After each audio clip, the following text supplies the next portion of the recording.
wonder if you have ever been somewhere which is really dark. No lights, no street lights.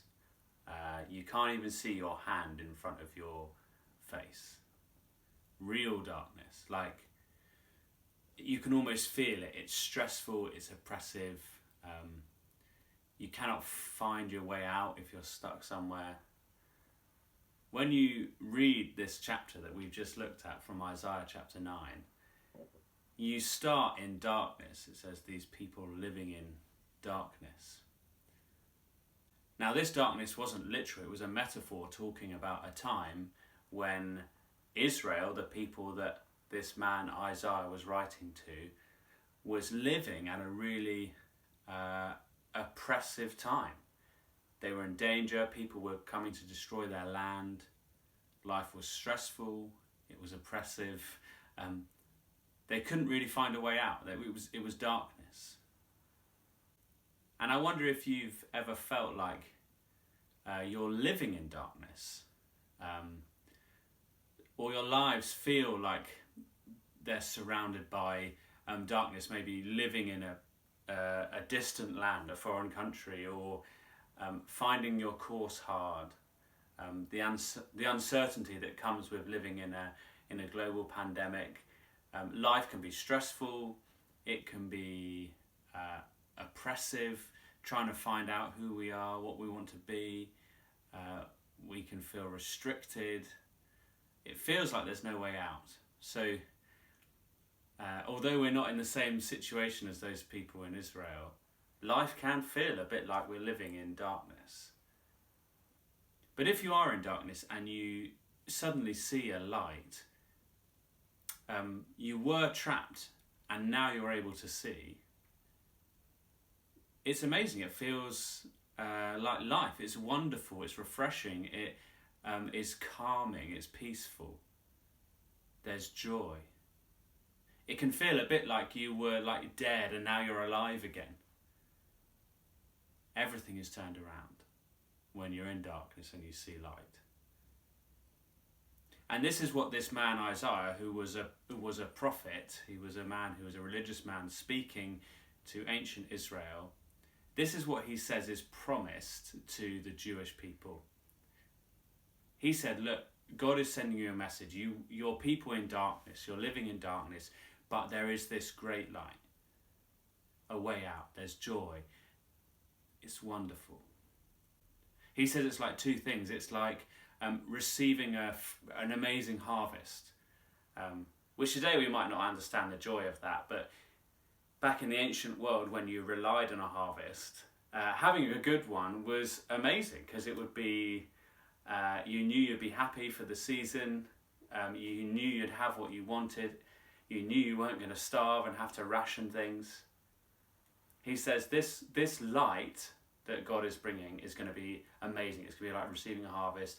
He says it's going to be like the end of a war, is another phrase that he uses. The enemy's been defeated. Your soldiers are coming back home. There's peace. There's laughter.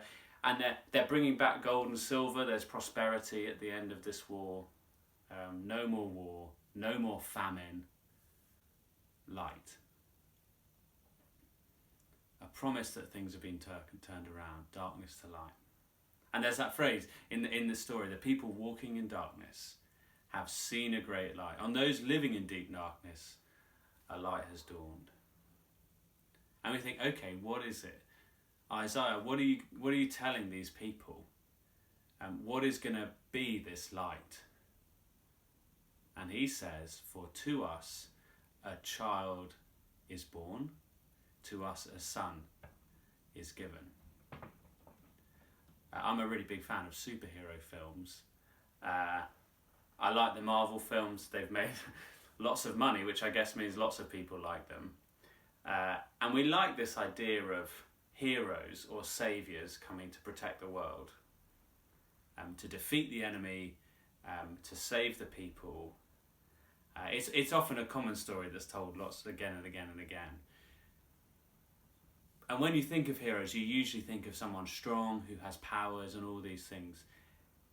Now, in this bit of the promise in Isaiah, we're told about a person who is coming, a son, a child who is born, who will come and who will sort things out. A child is born, one who's going to bring peace, who's going to sort out war. There's going to be an end of famine.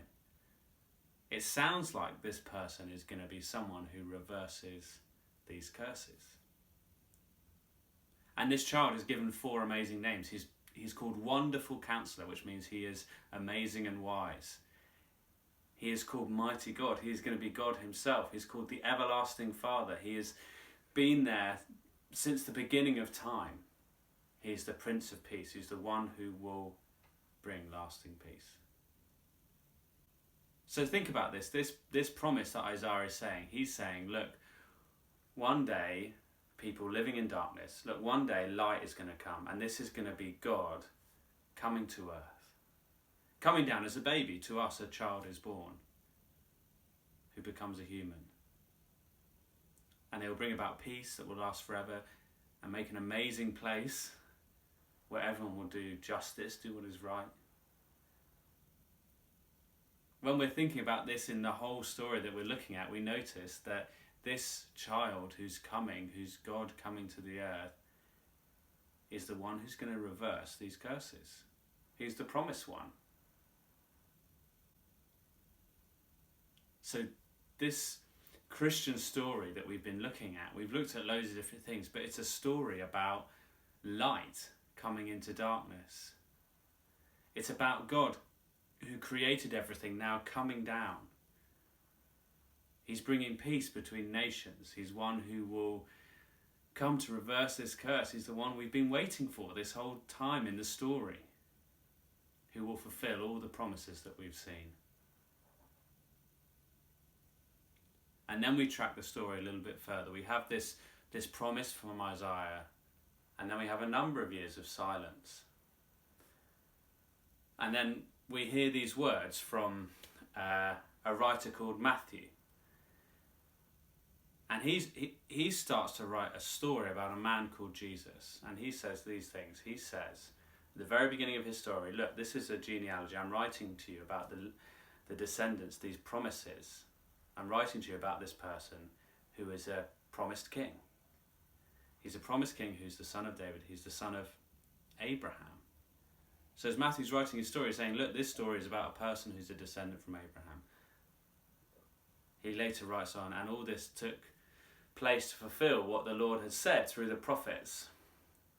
The virgin will conceive and give birth to a son, and they will call him Emmanuel, which means God with us.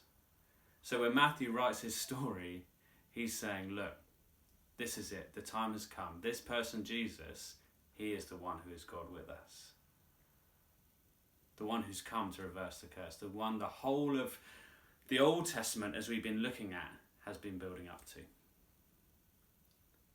Now this is big news and means there'll be big discussions. So do go back into your groups now and spend a bit of time talking about these things. Thanks.